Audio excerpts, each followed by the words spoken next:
so we'll go ahead and get started with the news for this week.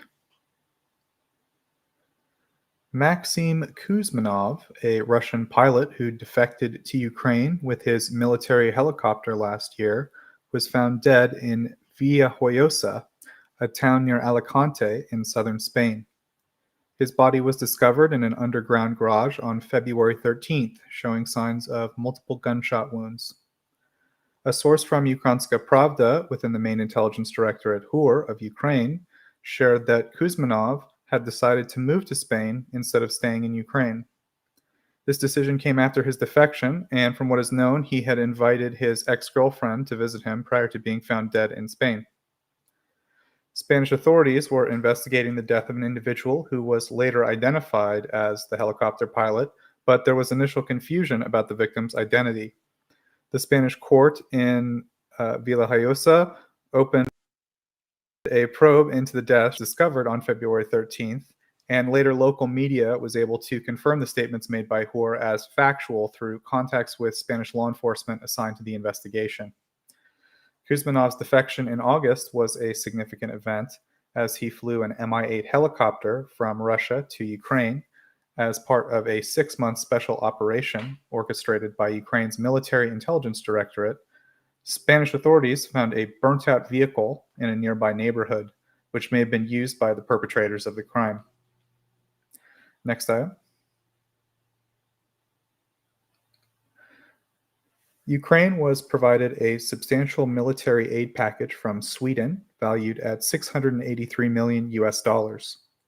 Swedish Defense Minister Pal Johnson highlighted that this aid package, the largest Sweden has supplied to Ukraine so far, addresses some of Ukraine's most pressing requirements. The military aid packages encompasses a variety of support, including 10 Stridsbåt, 90 class amphibious assault boats. Erlen's going to murder me for that pronunciation. 20 other amphibious assault boats, underwater weapons, anti-aircraft systems, anti-tank missiles, grenade launchers with ammunition, artillery ammunition, and medical equipment, among other items. Approximately 1 billion Swedish kroner, or 96 million USD, is allocated for the joint purchase of CV-90 armored vehicles by Sweden and Denmark together, with an additional 400 million Swedish kroner, or 38 million USD, dedicated to various training initiatives for Ukrainian soldiers. Next item.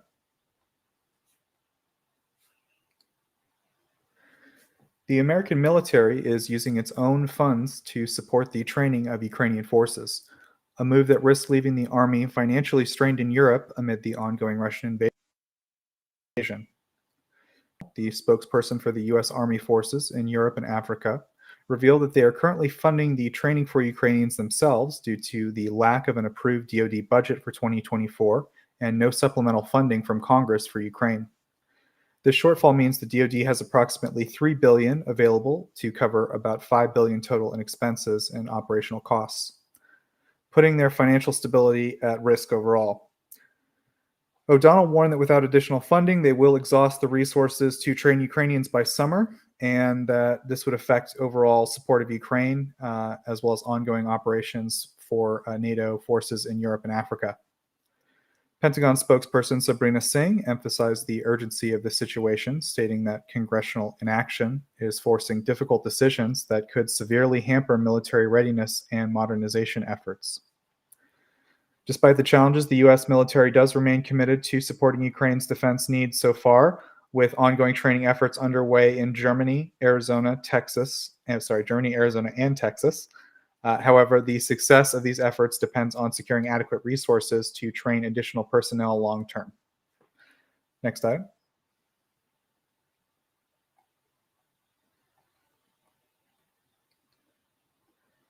The United States, European Union, and partner countries have each taken steps to impose new sanctions on Russia, focusing on different aspects of the Russian economy and its political elite. The U.S. sanctions, announced as part of a new package, target a wide array of elements within Russia's defense and industrial base, as well as key revenue sources for the Russian economy. These sanctions aim to directly impact Russia's war machine by targeting individuals and entities involved in defense and industrial sectors, focusing on sources of revenue that support Russia's military actions, and continuing efforts to curb Russia's military production and financial stability. Specifically, the US plans to impose sanctions on approximately 600 entities related to Russia's invasion of Ukraine. This includes imposing penalties on Russian officials and entities involved in the war effort, extending to those directly associated with the military industrial complex. Canada also announced additional sanctions against 10 individuals and 153 entities, while the UK added 50 new entities to the Russia sanctions list, specifically targeting munitions production. The European Union has moved to expand its sanctions regime regarding Russia by proposing restrictions against nearly 200 more firms and individuals deemed involved in the war. The focus of these sanctions is on imposing asset freezes and travel bans on individuals and entities, targeting Russian prison officials and other individuals linked to human rights abuses. And the EU sanctions are part of a broader 13th package, which has been facilitated by the agreement of all new EU member states, including Hungary, which was the last country needed to pass new restrictions. Although the majority of sanctions were directed at Russian individuals and businesses, both the United States and the European Union imposed sanctions on Chinese entities and individuals for providing support to the Russian military. In addition to the U.S. sanctions, in addition to the U.S. sanctions extended to individuals and businesses. In addition to this, the U.S. sanctions extended to individuals and businesses situated in Kazakhstan, Liechtenstein, Turkey, the United Arab Emirates, while the European Union also sanctioned individuals and entities located in India, Kazakhstan, Serbia, Sri Lanka, and Turkey. Next item. On Friday, the Prime Minister the border with Poland in an attempt to resolve the ongoing protests by Polish farmers. However, he reported representatives from the neighboring country's government did not attend the meeting. Polish officials countered that they never consented to a border meeting so far. Consequently, there appears to be no resolution on the horizon for the protests, which are jeopardizing Ukrainian exports and delaying the transport of essential weapons to Ukraine. Previously, Ukrainian President Volodymyr Zelensky extended an invitation to Polish leaders for a meeting at the border to address the ongoing blockade by Polish farmers protesting against Ukrainian food imports. This initiative, aiming for resolution before the 2-year anniversary of Russia's invasion of Ukraine, emphasized the need for unity and solutions at both the bilateral and European levels, with President Zelensky expressing a readiness to be present personally at the border alongside other key members of the Ukrainian government for negotiations. The protests, marked by the display of slogans supporting Russian President Vladimir Putin, have been a source of concern for both Ukraine and Poland. The Polish government has yet to officially respond to Zelensky's call for a meeting. Polish farmers have resumed their blockade at the Medyka-Shahini border crossing, joining haulers in their months-long protests against the impact of opening markets to Ukraine. The protests, which have turned into a political challenge for Poland's new government, focus on the competition for Ukrainian haulers and the demand for financial support from the Polish government. Despite a previous agreement to end the blockade, some farmers have returned, citing a distrust in the government's commitment. The farmers' demands include subsidies for corn production, a lower agricultural tax, preferential liquidity loans, and the government expressed its commitment to meeting these demands. The protests against Ukrainian grain and other food imports have escalated, with farmers blockading almost all the border crossings, spilling grain, and burning tires. Spilling grain in vehicles. The Polish government faces pressure to withdraw from the import deal and halt Ukrainian agricultural imports, amidst accusation of prioritizing the Ukrainian interests over those of Polish farmers. Polish Prime Minister Donald Tusk has been actively addressing the situation regarding the protests by Polish farmers at the border with Ukraine. Tusk expressed his intention to investigate why farmers resumed their blockade and their distrust in a previous agreement meant to end the protests. He emphasized the importance of not using the blockades as a method of protest and stated his commitment to protecting Polish haulers' interests in the face of competition from Ukrainian counterparts. Agriculture Minister Czeslaw Siekierski also pledged to fulfill these demands, underlining ongoing coordination efforts and budget considerations involving different ministries and the European Commission. However, protesting farmers have expressed dissatisfaction, demanding a more formal agreement signed by the minister. Next item. The last item for this week, yesterday on February 24th, a Ukrainian unmanned aerial vehicle targeted a significant steel manufacturing facility in Russia, leading to a substantial blaze. The attack occurred at a plant in the Lipetsk region, situated roughly 400 kilometers north of the Ukraine-Russia border. This facility, managed by the Russian steel giant Novolipetsk Steel, or NLMK, contributes to approximately 18% of the nation's steel production. The strike was described as a coordinated effort by Ukraine's military intelligence and the security services of Ukraine, the SBU, so HOR and the SBU, aiming to intercept in Russia's military supply chain. The targeted facility is known for producing raw materials crucial for the manufacturing of Russian munitions, including missiles, artillery, and drones, rendering it a strategic target for Ukrainian forces. This assertion was bolstered by footage that circulated on social media that you're watching now, reportedly capturing the moment of the explosion that sent orange flames into the night sky. NLMK acknowledged the incident on social media, noting that the fire started at 1:40 a.m. local time, and while the production was temporarily halted, they claimed no physical damage to the facility, or they claimed the damage was minimal.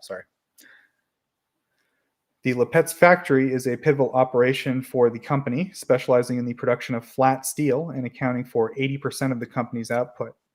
It's part of a broader Ukrainian strategy that targets Ukrainian military industrial capabilities and extends to their previous focus on infrastructure, which is essential to their strategy. Russian officials reported that Ukrainian drones were also intercepted over Lipetsk, Kursk, and Tula regions during the same timeframe, indicating an increase in the geographical scope and intensity of Ukrainian operations within Russian territory. So that ends my formal news segment for this week. However, John and I wanted to discuss, of course, there was some other big news that I think we couldn't go without commenting on. So John, welcome. How are you doing? I'm doing pretty good. Yourself? Doing pretty well. Just read a lot of stuff, but other than that, doing good. I read some Polish names. Still a little, confused by it. Okay, John. So I thought we could start at the beginning here. So I would say the Russian Air Force hasn't been having a great month. Maybe I think by my count, over the last few weeks, they've lost, I believe, 6 fixed-wing aircraft, maybe more. So maybe we can start there with just the general situation, then we'll zoom in on the specific incident we want to talk about. Is that good? Yes, sure. So obviously the past 2 years have not been a good special military operation for the VKS, the Russian Aerospace Forces. In particular, the past month has been rather brutal. A number of Russian fixed-wing assets, particularly Su-34s and Su-35s, have been shot down, presumably by the Ukrainians, over the course of a series of what are likely Patriot ambushes, specifically using one of the German-provided Patriot batteries. The losses in such a short span of time are rather serious. I don't have the specific numbers in front of me, but it's on the order of somewhere in the range of 6 to 9 Su-34s and 35s total, which again is rather significant. So pretty dramatic uptick over prior trends that saw steady attrition of Russian fixed-wing assets over time, of course, but just not quite so many in such a short span of time. And then to cap it all off, we now have the loss of an A-50U, or rather the second loss of an A-50U after one was previously lost in the past month. Right. So maybe we can start there. Do we know anything about the first one conclusively, like now that more time has passed, or did we not learn much? No, there was no physical evidence presented in general. The Ukrainians claimed they shot it down. The Russian telegram channels, in particular, fighter bomber, indicated that they thought it was friendly fire, and there was never any physical evidence indicated one way or the other. The A-50 went down, was just went down near Berdyansk, and the IL-22M relay aircraft that was accompanying it was damaged but managed to land in Crimea, although it's not clear if that aircraft will be serviceable or is repairable again. Gotcha. Is there anything you just want to comment on, like more generally about the Russian Air Force and sort of the state of things before we go to the most recent incident with the video? Yes, so I think what's really important for people to understand, and very clearly most people seem to be unaware of this, is that the Russians and the Soviets before them were notorious for having difficulties with interoperability and deconfliction in terms of their fixed wing assets and their surface to air missile systems and other air defense assets. It's been notoriously challenging for them. We don't have particularly good data on how they've approached this problem in the past 10 to 20 years, but we do have some data towards the latter end of the latter years of the Soviet Union. And in particular, what really stands out is that in the operational and strategic level exercises that the Soviets held throughout the 80s and the very early 90s, during those exercises, on average, about 20 to 30% of their fixed wing assets would be engaged by their own SAMs at least once. And in some exercises, that figure reached 50 to 60% of their fixed wing aircraft, which is mind numbingly high. It's genuinely atrocious. And I say that, deconfliction and having robust IFF, identify friend foe implementations, it's a technical and a procedural challenge. It always has been. It is for everybody. Take a look at the United States and and coalition forces during the Gulf War and Operation Desert Storm. We lost a number of aircraft due to friendly fire incidents with Patriots, but the level at which this was occurring to the Soviets, simulated, of course, in their exercises, and what we've seen, obviously, since the Russian invasion of Ukraine began, February 2022, is just an order of magnitude worse. So I think it's important that people come into this with the understanding that this is always something that the Russians have institutionally struggled with. And there are some additional factors on top of that make this, a second friendly fire incident potentially of this magnitude against a airborne early warning control asset much more plausible than people might think just initially. Okay, so we'll look at the video. There is a translation that Dimitri, a great guy, does translations of stuff. They don't say anything useful, really. They're just kind of narrating what's happening. I do remember one person, I believe, says, I remember seeing this in a dream, which I thought was funny. But, so I don't think we're missing anything without the audio commentary in Russian or the translation. But, John, you can feel free to comment. Go ahead. Yes, so I went over this video. Well, there's a range of different videos of the A50U. I just focused on this one because it's the most relevant, but I'll summarize some of the others. What we can pretty clearly see, based upon a number of videos, is that multiple missiles were fired at it, and prior to either of them being fired, the A50U was deploying countermeasures, specifically flares, IRCMs, infrared countermeasures. That can be seen on video, and it may have been deploying chaff radio frequency countermeasures as well, but that wouldn't be visible in this video. So very clearly, the A50U likely knows it's been illuminated by a fire control radar of some kind. The aircraft's RWR, radar warning receiver, is likely screaming at the crew of the A50 that they have been illuminated, and then they are very likely either manually deploying countermeasures, or it could very well be pre-programmed when the RWR detects fire control illumination. And yes, to the question in the chat, it's 2 destroyed, 3 damaged, if you count the one that had its radome bombed in Belarus. But as to the videos, we can see pretty clearly, again, not this one specifically, but some of the other videos, that looks like 2 missiles.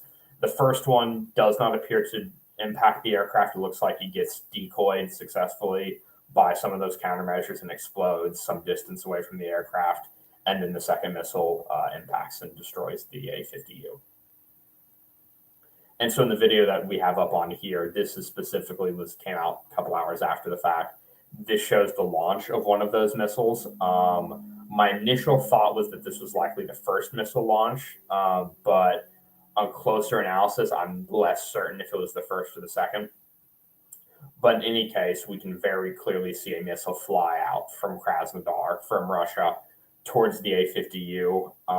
And again, while there's some nuance to this video in terms of figuring out the timing and possible location of where this would have been launched from, this this directly demonstrates Russia firing on their own A-50U.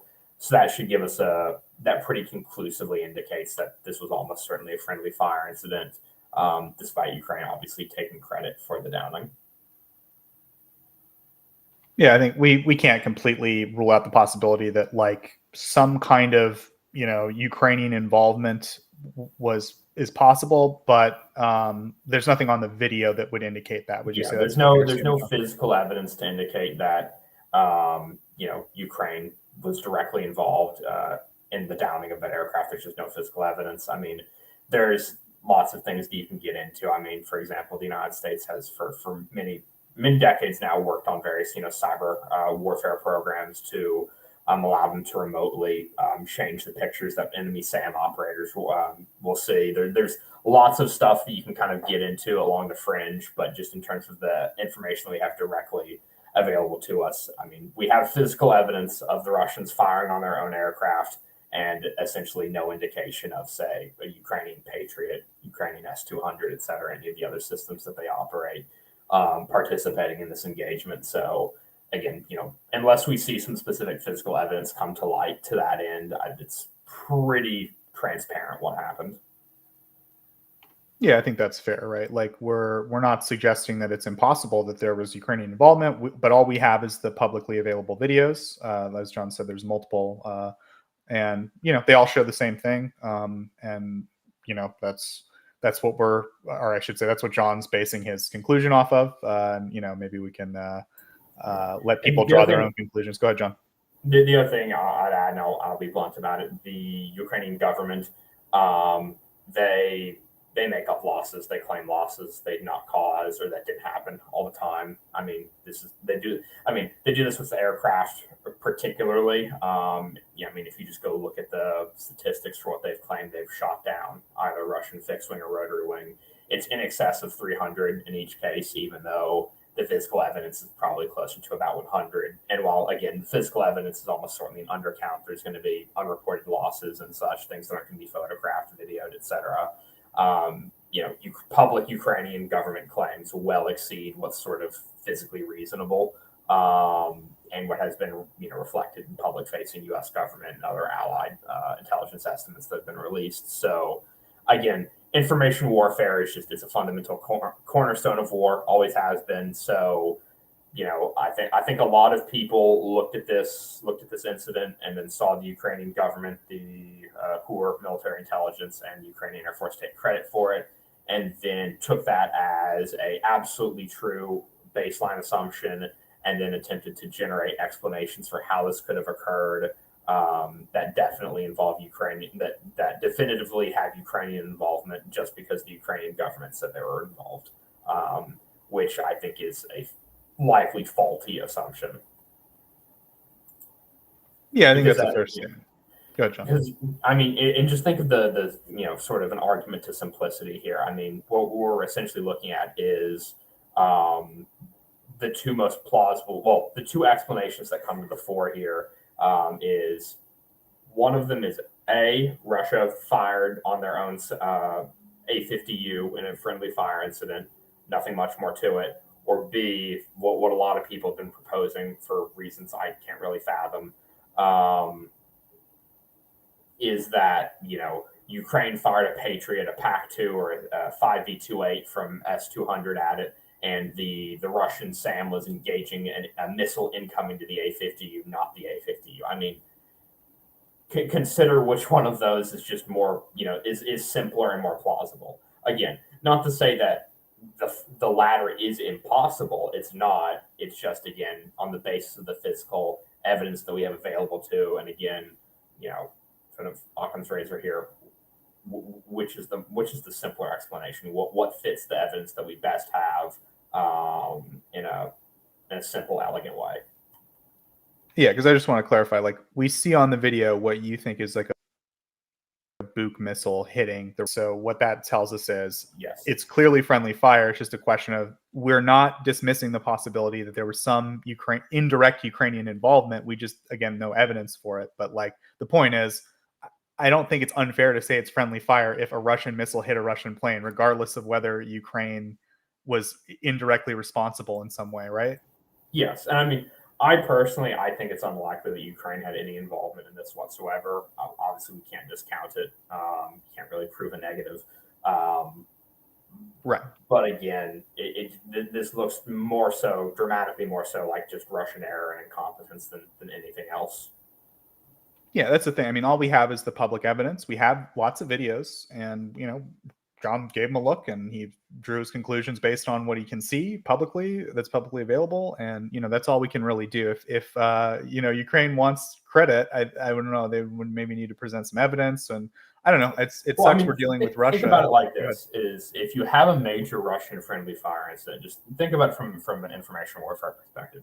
Ukraine is always going to take responsibility, because the only way that Russia has to counter that is to prove they shot down their own aircraft, which they're not going to do. So, from an information warfare perspective, it absolutely makes sense for Ukraine to take credit for this, to invent whatever explanation they want to come up with, and put that out there rather than say nothing. Because, I mean, claiming this only benefits them, really, from an info op perspective. So, again, it makes total sense why they would want to take responsibility for this, even if it was just a Russian friendly fire incident.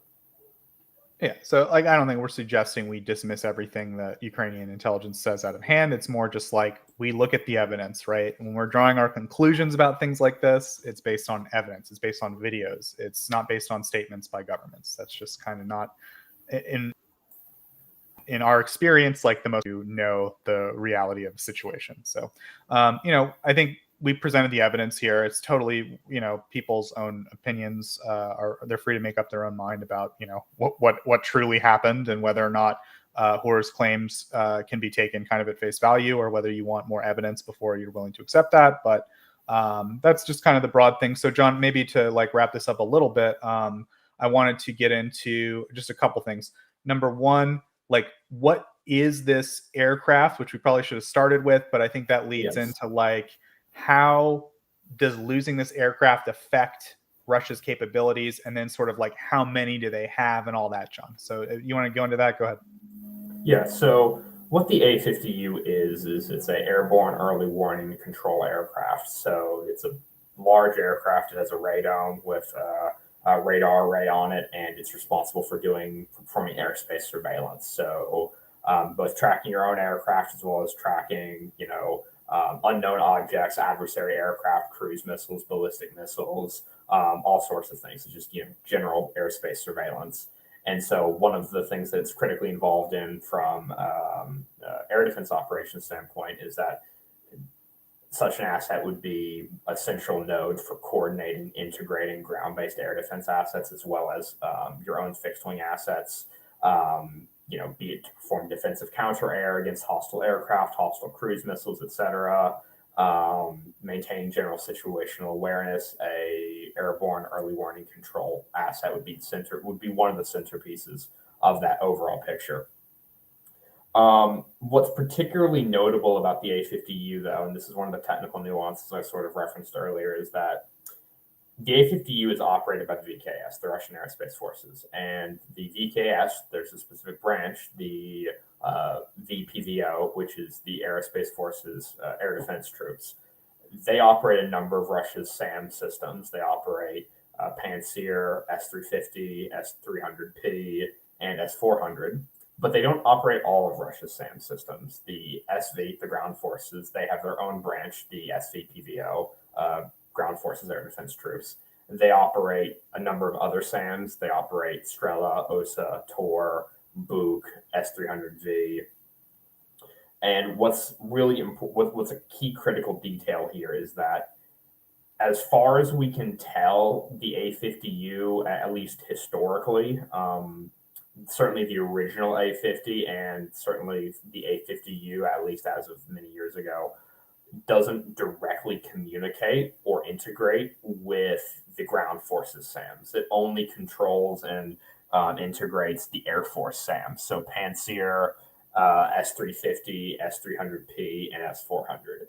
Um, it shouldn't really directly be communicating with the Strelas, the OSAs, the Tors, the Books, or the S300Vs. It can provide data to them, but it's routed through multiple higher echelon C2 nodes. There's not a direct link. And that's very important. That's potentially very important here because, for example, if that missile was in fact fired by a ground forces SAM, that would make a lot of sense because the A50U would not be directly communicating and directing those ground forces SAMs, and they would not likely have a direct line of communication to them, at least as is described in Russian technical sources, which go into this, go into Russian operations, their concept of it in a fair bit of detail, as well as the deficiencies that they themselves have identified. And this is one of the things that they note is that they struggle with this integration because of this the siloization between their service branches and the division of their air and missile defense assets.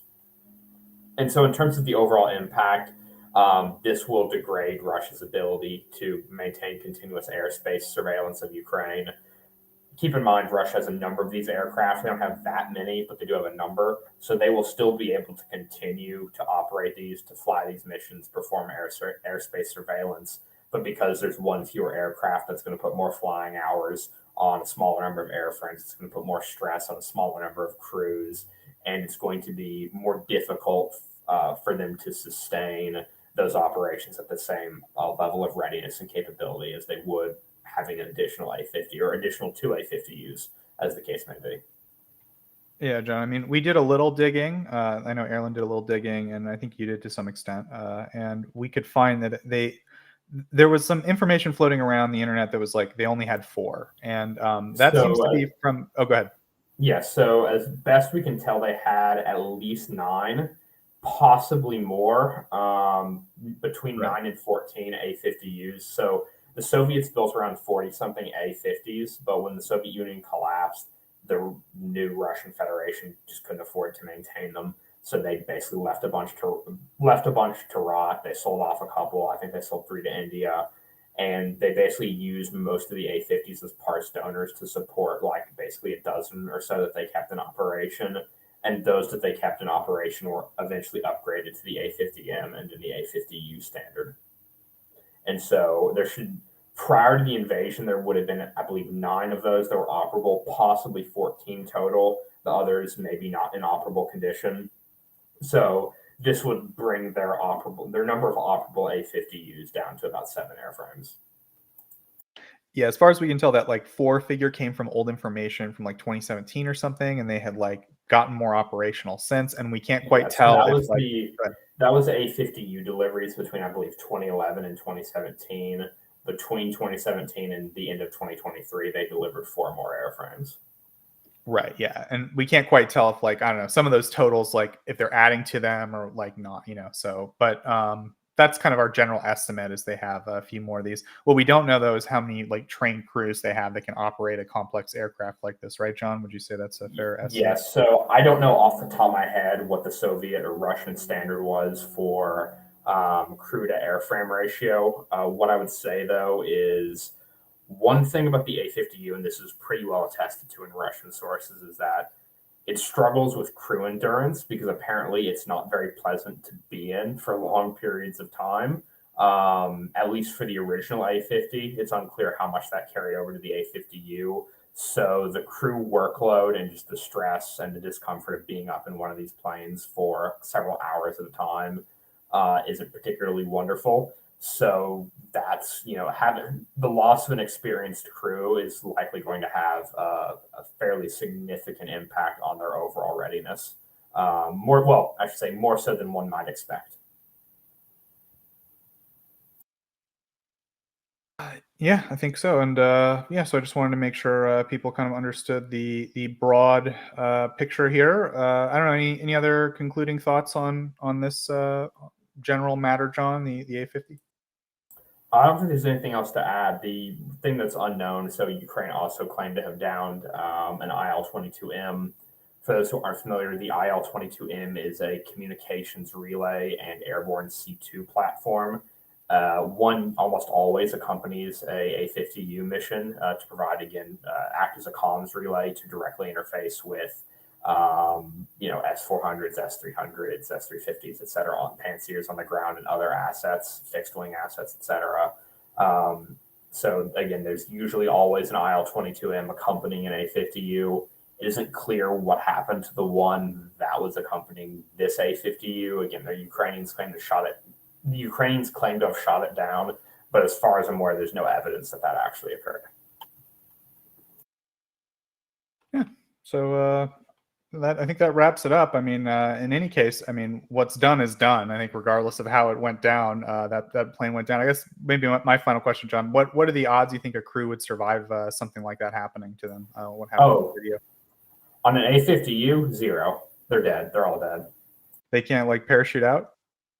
I doubt it. I'd say it's probably unless I'm not. I don't think the A-50U has ejection seats, so I'm gonna figure that well. It won't matter because most of the crew would have been fairly deep in the fuselage, not in the cockpit. It's a series of stations towards the center of the aircraft, so they're all hosed. Gotcha. So it's like too big and it happened too fast for them to reasonably evacuate the aircraft, even knowing they're lit up on the radar. Yeah. Well, I mean, I don't think they'd be jumping out before. Well, I just think it's unlikely. Is how I'll put it. Yeah, that's fair. That's all right. The crew of the A-50U, all of the crew died the last time this happened, so I'm going to assume that these guys are probably all dead too. Yeah, that's a good. I'm going to sleep well tonight knowing that, John. Great. So more A50 crews dead. Good news. They're on. They're running. Eventually, they'll run out of A50s, as you guys heard. And yeah, we've done our best to investigate the video, and John shared his findings.